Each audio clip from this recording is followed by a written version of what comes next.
おはようございます。すずだよ。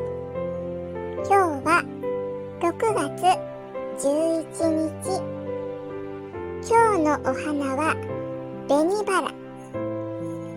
紅バラの花言葉は恋の訪れ、ラブレター。特別な人だって。